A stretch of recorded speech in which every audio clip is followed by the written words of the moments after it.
4টা কমিশন করবার ব্যাপারে ওনাকে স্পেসিফিকলি বলেছি।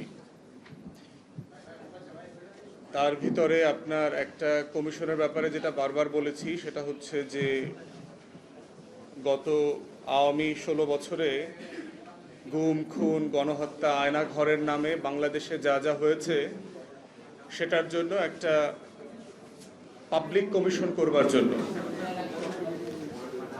এবং এই পাবলিক কমিশনের ধরন কি হবে, এটার ফরম্যাট, কাঠামো, এটার অর্গানোগ্রাম, এটার গঠন প্রক্রিয়া, এগুলো সবগুলো বলেছি। এবং আপনাদের হয়তো অনেকের মনে থাকার কথা, আমরা যখন ব্রিফিং করেছি গণমাধ্যমে তখনও বলেছি যে 4টা কমিশনের ব্যাপারে পার্টিকুলারলি বলেছি যে গণতদন্ত কমিশন করতে হবে। তার ভিতরে একটা হচ্ছে গুম কমিশন,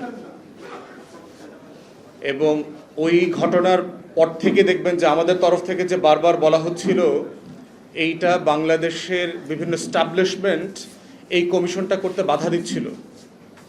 আমাদেরকে রাষ্ট্রের অনেক গুরুত্বপূর্ণ মানুষরা বলেছে যে আমরা গুম নিয়ে কমিশন করতে চাই, কিন্তু আমাদেরকে করতে দেয়া হচ্ছে না। এবং আপনারা দেখেছেন যে গুম কমিশন ফর্মড হবার পরেও 6 মাস পর্যন্ত লেগেছে শুধুমাত্র নেগোশিয়েট করতে, আয়নাঘরটা ভিজিট করবার জন্য। তো যারা দেখবেন, আমার যারা সমালোচক আছে তারা দেখবেন যে আমার কিছু শব্দ চয়ন নিয়ে, কিছু বকাঝকা নিয়ে প্রচুর কথা বলে। আপনারা আজকে যারা গুম পরিবারের সদস্যরা আছেন এবং গুম পরিবারের যারা সার্ভাইভার আছেন, এই যে বক্তব্য শুনলেন, এই বক্তব্য শোনার পরে যারা গুম করেছেন তাদেরকে কোন বাংলাতে কথা বলা উচিত? আসলে তাদের জন্য কি আসলে কোনো স্ল্যাং এখন পর্যন্ত আবিষ্কার হয়েছে কিনা? পৃথিবীর যত গালি আছে, এই প্রত্যেকটা গালিকে যদি আপনি একত্রিত করে একটা রাগ অ্যান্ড রেইজে পরিণত করেন, তারপর হচ্ছে এই মানুষগুলোকে সাফিসিয়েন্টলি গালি দেবার মতো কোনো শব্দ এখনো ডিকশনারিতে তৈরি হয়নি। তো সেই জায়গাতে তারা চাকর বাকর বললে তারা খেপে যায়, অথচ তারা কনস্টিটিউশনাল ওয়ার্ড হচ্ছে পাবলিক সার্ভেন্টস। সিম্পল বাংলাও জানে না এই মূর্খরা, ইংরেজিও জানে না। পাবলিক সার্ভিসের মানে কি? আমরা সবাই তো সার্ভেন্টস। আমরা যারা পাবলিক সার্ভিস করছি, আমরা যারা জনগণের পক্ষে কথা বলি, ফর্মালি, ইনফর্মালি, অফিসিয়ালি, আনঅফিসিয়ালি, আমরা সবাই তো কাজের লোক, আমরা সবাই তো বুয়া, আমরা সবাই তো দারোয়ান, আমরা সবাই তো বাগানের মালিক। তো আপনি বাগান ঝাড়ু দেবেন, কিন্তু আপনি পরিচয় দিতে চান আপনি ব্রাহ্মণ, আপনি মালি হইতে চান না, তাহলে আপনি বাগান পরিষ্কার করবেন কিভাবে? তো এই শব্দে আটকে গেছে আমাদের লোকজন। তো সেই জায়গাতে দেখবেন যে আমি বরাবরই বলেছি, এই সরকার আসার পর থেকে বারবার বলেছি, যত উপদেষ্টাদের সাথে দেখা হয়, টেলিভিশনে, বাইরে, প্রোগ্রামে, আমি বারবারই কথাটা বলি, গুম কমিশনটাকে করার উদ্যোগকে স্বাগত জানিয়েছি, কিন্তু এটা করার মধ্য দিয়ে এই যে আপনাদের কথা শোনার, ভিকটিম ফ্যামিলির কথা শোনার যে আবদারটা ছিল, এই আবদারটাকে পাবলিক করা হয়নি। আমরা বলেছিলাম যে গুম কমিশনটা হইতে হবে হচ্ছে আপনার একটা পাবলিক কমিশন হইতে হবে। আমেরিকাতে কংগ্রেসে, সিনেটে যে হিয়ারিং হয়, সেই পাবলিক হিয়ারিংয়ের মডেলে ব্রিটিশ পার্লামেন্টে, ইউরোপিয়ান পার্লামেন্টে এগুলোর কাস্টমস আছে, কনভেনশন আছে। সেই আদতে এখানে শুনানি হইতে হবে, এবং সেই শুনানিতে আজকে যারা আপনারা ভয়েডের প্রোগ্রামে এসছেন, আপনাদের কষ্টের কথা বলছেন, এবং সেটা সংক্ষেপ করে বলতে হচ্ছে। গল্পটা তো আসলে সংক্ষেপ না। এই যে প্রত্যেকটা মানুষের জীবনের একটা গল্প, এই গল্পটা তো একটা living memory of A cinematic tail. এই বাংলাদেশে নাটক সিনেমা দেখলে মনে হবে যে এইসব গর্ধবরা এইসব মানে গল্প লেখে কোথায়? এইখানে যদি আজকে কেউ আসতো, 2 ঘন্টা বসে থাকতো, তার তো 200 সিনেমা বানানোর গল্প তৈরি হয়ে যেত। অথচ বাংলাদেশের প্রডিউসারদের এগুলো নিয়ে মাথা ব্যথা নাই। তারা গল্প বোঝার চেষ্টা করে না যে গল্পটা আসলে তৈরি হয় কোথায়। গল্পটা তো আসলে সমাজে তৈরি হয়। গল্পটা হচ্ছে আয়না ঘরে গত 16 বছর ধরে গল্প তৈরি হয়েছে বাংলাদেশের প্রত্যেকটা গুম খুনের গল্প হচ্ছে কত শত হাজার সিনেমা হবার মতো জায়গা। তো সেই জায়গাতে আমরা দেখতে পেয়েছি যে আপনার রিপিটেডলি বলবার পরেও এই ব্যাপারে বাংলাদেশের পাওয়ারফুল ডিপ স্টেট এস্টাবলিশমেন্টগুলো পাবলিক তদন্ত কমিশন করতে দিচ্ছে না করতে দেওয়ার মাধ্যমে তারা যেটা বোধ করছে তারা আসলে জয়ী হয়েছে। তাদেরকে অত্যন্ত দুঃখের সাথে জানাচ্ছি, আসলে আপনারা বারবার হেরে যাচ্ছেন জনগণের কাছে। বাংলাদেশে যদি একটা সরকারি প্রতিষ্ঠান আকারে একটা গণতদন্ত কমিশন হতো, একটাই হইতো, তখন ভয়েড নামক প্রতিষ্ঠানের হওয়ার প্রয়োজন ছিল না, মায়ের ডাকের প্রয়োজন ছিল না। এখন যেটা হবে, বাংলাদেশের পাড়ায় মহল্লায় হাজার হাজার গণতদন্ত কমিশন হবে, গণশুনানি হবে। এই ভয়েডের উদ্যোগে হবে, মায়ের ডাকের উদ্যোগে হবে, আরও যত মানবাধিকার সংগঠন আছে অধিকারের উদ্যোগে হবে, আইন ও সালিশ কেন্দ্রের উদ্যোগে হবে। এই গণশুনানি, এই মানুষের গল্প বলার যে কাব্যগাথা গত 16 বছরের, সেইটা পাড়ায় পাড়ায় মহল্লায় মহল্লায় করতে হবে। তো দয়া করে যারা এখানে ভিকটিম ফ্যামিলি এসেছেন, আপনাদেরকে দয়া করে অনুরোধ করব যে এই ধরনের প্রোগ্রামের জন্য আপনারা অপেক্ষা করবেন না। আপনারা লোকালি অর্গানাইজড হন, যারা রাজশাহী থেকে এসছেন, সিলেট থেকে এসছেন, চিটাগং থেকে এসছেন, লোকালি অর্গানাইজড হন, আপনাদের গল্পগুলো লোকালি বলেন, উঠান বৈঠক করেন। কি হয়েছে 16 বছরের হাসিনার আমলের আমলনামাটা গ্রামে গ্রামে মহল্লায় মহল্লায় আপনারা পৌঁছায় দিবেন। ভোট আসছে না, ভোটের সময় যেন জবাবদিহি করতে পারেন। কই গত 8 মাসে তো তোমাকে দেখি নাই আমার বাড়ির পাশ দিয়ে যাইতে, গত 16 বছরে আমার গল্প শুনতে তো তুমি আসো নাই, গত 16 বছরে আমার দুঃখ কষ্ট, আমার সংসার কিভাবে চলেছে, আমাকে যে মিথ্যা মামলা দিয়ে হেনস্থা করেছে, আমার দোকান বন্ধ হয়ে গেছে, আমি হাজিরা দিতে পারি নাই, আমার চিকিৎসা করতে পারি নাই, আমার বোনের বিয়ে দিতে পারি নাই, এই মজলুম জীবনযাপনের করার সময় তো তুমি আসো নাই। তাহলে আপনার গল্পটা যেন আগামী ভোটের নির্ণায়ক শক্তি হয়, এইটার জন্য হচ্ছে আমি বলছি যে গুম পরিবারের প্রত্যেকটা পরিবার, তার মহল্লাতে আপনারা অর্গানাইজড হন। আপনারা নতুন করে ক্যাম্পেইন শুরু করেন প্রত্যেক পাড়ায় মহল্লায়, যে আগামী নির্বাচনের এটা এজেন্ডা হইতে হবে, যে আগামী নির্বাচনে আপনি আসবেন আর মানুষ চোখ বন্ধ করে পুরাতন আমলের ব্যালটে ভোট দিয়ে দিবে, এটা যেন না হয়। বাংলাদেশ 2 মানে বাংলাদেশ 2, দায় ও দরদের রাজনীতি মানেই হচ্ছে বাংলাদেশ 2, 1400 শহীদের রক্ত মানে হচ্ছে বাংলাদেশ 2, বাংলাদেশ 2 মানে হচ্ছে আপনাদের প্রত্যেকটা পরিবারের গল্পগাথা কাব্যগাথা হচ্ছে বাংলাদেশ 2। আপনাদের গল্প দিয়ে আগামী দিনের বাংলাদেশ বিনির্মিত হইতে হবে। আপনাদেরকে ছাড়া, আপনাদের গল্প বয়ান ছাড়া আগামী দিনের বাংলাদেশ হইতে পারবে না। এইটা হচ্ছে আগামী দিনের রাজনীতি। এবং সেই জায়গাতে আপনাদের এই প্রত্যেকটা ফ্যামিলির পাওয়ারফুল জায়গা আছে, এবং আমি এটা বিশ্বাস করি আপনারা মহল্লায় মহল্লায় অর্গানাইজড হন। এবং তখন এই ধরনের ভয়েডের যারা নেতৃবৃন্দ আছেন, মানবাধিকার কর্মী আছেন, আপনারা ওনাদেরকে দাওয়াত দেন। কারণ আপনাদের পক্ষে ঢাকাতে প্রত্যেকটা মিটিংয়ে অ্যাটেন্ড করা, মানববন্ধনে, তারপরে মিছিলে সমাবেশে আসাটা আপনাদের জন্য অনেক জটিল। তাই আপনারা লোকালি এটা অর্গানাইজ করেন। আর গণমাধ্যম, মূলধারার গণমাধ্যম গত 16 বছরে তো আমাদেরকে কাভারেজ দেয় নাই, আমরা দেখেছি আমাদের, কারণ ওনাদের লিমিটেশন ছিল। অধিকাংশ মালিক আওয়ামী লীগের, এরা হচ্ছে ডিজিএফআই এনএসআর ইনস্ট্রাকশনে চলে, কোন নিউজ যাবে কোন নিউজ যাবে না, টকশো থেকে মেহমান হইতে পারবে পারবে না, দিয়েছে কারা? এই যে আমাদের অনলাইনের ভাইরা দিচ্ছেন, যারা অনলাইন সাংবাদিকতা করেন, হিউজ কাভারেজ দিয়েছে। আপনারা আমাদেরকে এইভাবেই চিনছেন। আমরা যে ঢাকায় বসে 10 জন 20 জনের সমাবেশে বসে চিৎকার চেঁচামেচি করছি, ওনাদের মাধ্যমে আপনারা চিনেছেন। তো আপনাদের প্রত্যেকের কিন্তু এরকম একটা মিডিয়া ঘরের মধ্যে আছে। আপনাদের ফেসবুক আছে, আপনাদের ইউটিউব আছে, অথবা আপনারা এই উঠানে উঠানে করে এই গুমের গল্প নাটকগুলো আপনারা তুলে ধরেন। আপনার লোকাল স্কুলে যান, প্রত্যেক স্কুলে দেখবেন বার্ষিক প্রতিযোগিতা হয়, প্রত্যেক কলেজে হয়, মাদ্রাসায় হয়। এই যে আবু সাইদকে ঘিরে দেখবেন এখন প্রচুর নাটক হচ্ছে গ্রামে মহল্লাতে। আপনার মহল্লাতে মহল্লাতে আপনাদের জীবনের এই গল্পগুলো তুলে নিয়ে আসেন। এখানে রাজশাহী অঞ্চলের 2 জন সাংবাদিক ভাই আছেন, গল্প লিখতে পারে, উপন্যাস লিখতে পারে। আপনারা দায়িত্ব নেন, আপনাদের এই গুম পরিবার নিয়ে গল্প লিখবেন। আপনাদের এই গুম পরিবার নিয়ে এই গল্পটা আপনার লোকাল মহল্লার স্কুলে মঞ্চায়িত হবে, সেই উদ্যোগ আপনারা নেন। এটার মধ্য দিয়ে যেটা হবে যে এইটাই হচ্ছে বাংলাদেশের গল্প আকারে তুলে আসবে, ফুটে আসবে। শুধু ঢাকার দিকে তাকায় থাকবেন না, ঢাকা কিন্তু করাপ্ট জায়গা। ইবনে খালদুন যারা পড়েছেন তারা জানবেন যে শহর এবং কেন্দ্র হচ্ছে is the centre of the corruption and criminal সিন্ডিকেটস। এই জন্য শহরের উপরে সবসময় ভরসা করবেন না। 24-এর গণ অভ্যুত্থানে শহরের লোকরা থেকে গ্রামের লোকরা বেশি শহীদ হয়েছে। আমরা যখন শহীদদের কবর জিয়ারত করতে যাই, ঢাকাতে শহীদ পাওয়া যায় না, বড় বড় শহরে শহীদ নাই। বড় বড় শহরে শহীদ হয়েছে কিন্তু গ্রামের ছেলেমেয়েরা হয়েছে, শহরের লোকরা হয় নাই। তাহলে বাংলাদেশের সহ আমার এই রাষ্ট্রের প্রাণ হচ্ছে আমার প্রান্তিক জনগোষ্ঠী। ওই যে ভাই বলে গেছে, এমন লোকের বিরুদ্ধে মামলা দিয়েছে যিনি অশিক্ষিত মানুষ জানেন না কি অবস্থায় আছেন, কিসের মামলা, কেন আমাকে হাজিরা দিতে হয়। অতএব সেই জায়গাটাকে আমরা দেখতে চাই যে এই জুলুমকে নিয়ে বাংলাদেশে একটা কালচারাল রেভলিউশন হয়ে গেছে।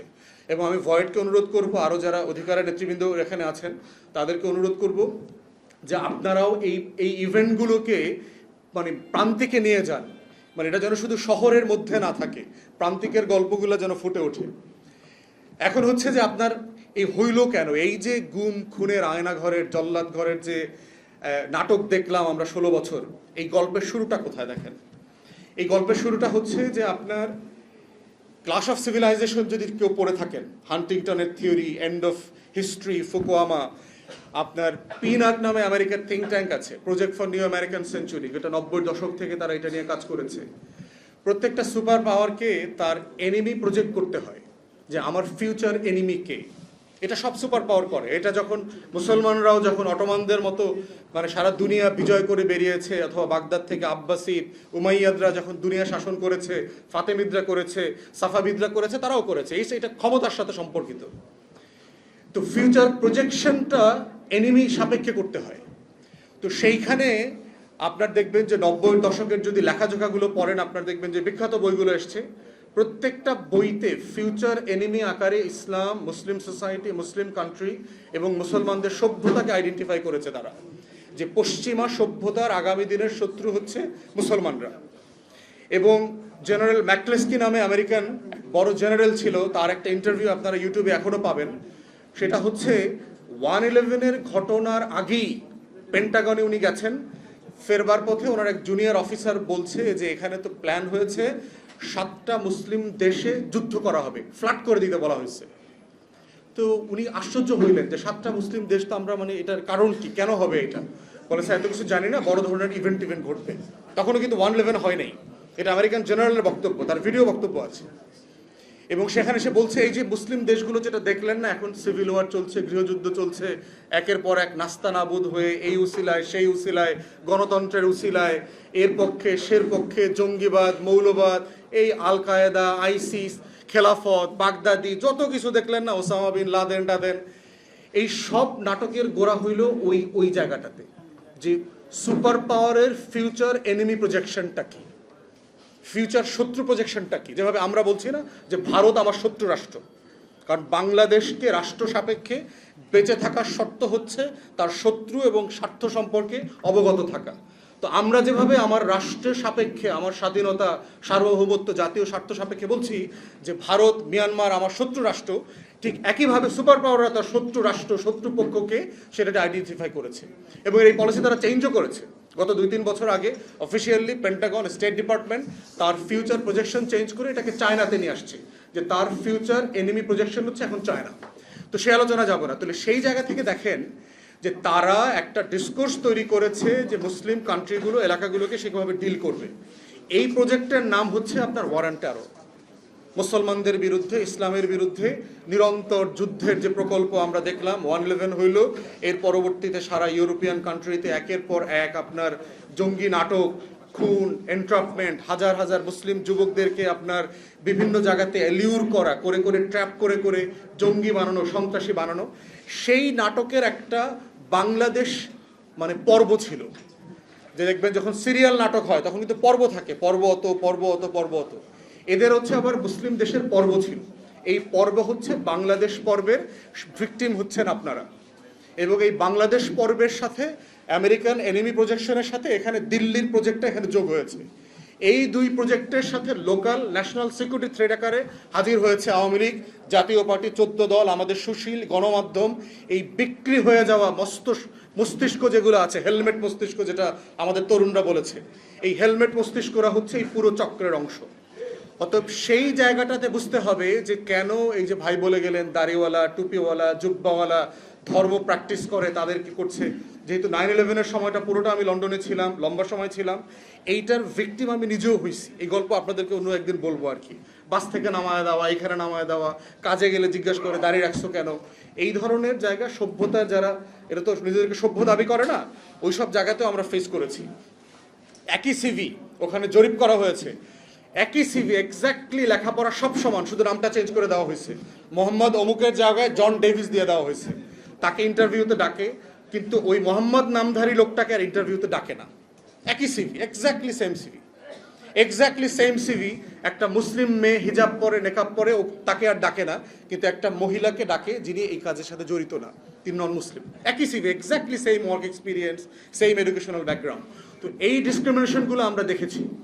অতএব সেই জায়গাতে যারা ভিকটিম ফ্যামিলি আছেন, যারা এগুলো নিয়ে ক্যাম্পেইন করছেন, আমাদের হচ্ছে ভিকটিমদের হয়ে লড়াইটা যেমন জরুরি, এই লড়াইটা চালিয়ে যেতে হবে। এই লড়াইয়ের মধ্য দিয়ে কারা কারা আমাদেরকে শত্রু নির্ণীত করেছে তাদেরকেও চেনা জরুরি। তাদের কোনো পড়া ফাঁদে যেন আমরা না পড়ি, এবং এই ফাঁদে আমাদের আলেম ওলামায়ে কেরাম বহুবার পড়েছেন। এখানে অনেক আলেম ওলামায়ে কেরাম আছেন, আমাদের এই আলেম ওলামায়ে কেরামরা বারবার পশ্চিম এবং দিল্লির ফাঁদে, আওয়ামী লীগের ফাঁদে বারবার পড়েছেন এবং এখনও পড়ছেন বলে আমরা অনেক অনুষঙ্গ দেখতে পাচ্ছি। অতএব খুব সাবধান, আপনারা ফাঁদে পড়া মানে হচ্ছে এইখানকার কোটি কোটি মানুষ, কোটি কোটি মুসলমান বিপদে পড়বে আবার। এই জন্য হচ্ছে প্রতিবাদ করতে হবে, লড়াই করতে হবে, শত্রু চিনে করতে হবে, ন্যায্যতার ভিত্তিতে করতে হবে। নিজের হাতে আইন তুলে নেওয়া যাবে না। ঠিক একইভাবে হচ্ছে নোংরা কোনো ক্যাম্পেইনের অংশীদার হওয়া যাবে না। শুধু ঘটনা ঘটলো আর হচ্ছে আমি দৌড়ায় পড়লাম, দাবড়ায় পড়লাম, হাজারে হাজারে মিছিলে নেমে গেলাম, এই অনুভূতিতে আঘাত হয়েছে, ওই অনুভূতিতে আঘাত হয়েছে, এই ধরনের সস্তা প্রতিবাদে নামা যাবে না। প্রত্যেকটা মিছিল মিটিং প্রতিবাদের আগে এটা ভাবতে হবে যে এটা কি ন্যায্য আছে কিনা, এখানে এটার ভিতরে কোনো ষড়যন্ত্র আছে কিনা, আমার দাড়ি টুপিকে বিক্রি করবে কিনা। এখানে বিশাল ঘটনা ঘটায়া দাড়ি টুপিওয়ালাদের বিশাল সমাবেশ হয়ে গেল। পশ্চিমা গণমাধ্যমে যখন আসবে বাংলাদেশে মৌলবাদের উত্থান, জঙ্গির উত্থান, তখন হচ্ছে আবার দিল্লির প্রজেক্ট, আবার ওয়ারান টেররের প্রজেক্ট, আবার আওয়ামী লীগকে পুনর্বাসনের রাজনীতি। এই পুরো শত্রু মিত্রর বাস্তবতা হচ্ছে আমাদের প্রতিবাদী জনগোষ্ঠীকে মাথায় রাখতে হবে যে আমরা একই ভুল, একই ট্র্যাপে যেন আবার না পড়ি। তো সব মিলিয়ে হচ্ছে অন্তর্বর্তীকালীন সরকারকে আহ্বান করছি যে গুম কমিশনের যে কাজটা হয়েছে এটা অবশ্যই প্রশংসনীয়, আমরা এটাকে সাধুবাদ জানাই। কিন্তু একইভাবে গুম কমিশনকে আর একটা সেকেন্ড চ্যাপ্টার ওপেন করেন, একটা গণতদন্ত কমিশন করেন, ভিকটিম পরিবারের গল্প শোনেন, তাদের ট্রমার গল্পগুলো শোনা দরকার। বিটিভি এটাকে লাইভ সম্প্রচার করতে হবে, মানুষকে জানতে হবে 16 বছরে জুলুমের ভয়াবহতা মাত্রা কোথায় ছিল।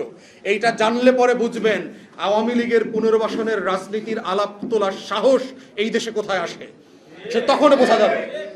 শুধুমাত্র গুম পরিবারের 16 বছরের গল্প শোনেন, শুধু আয়না ঘরের 16 বছরের গল্প শোনেন, তারপরে দেখেন আওয়ামী লীগ নিয়ে কেউ আলাপ তোলে কিনা বাংলাদেশে। এটাই হচ্ছে আগামী দিনের বাস্তবতা।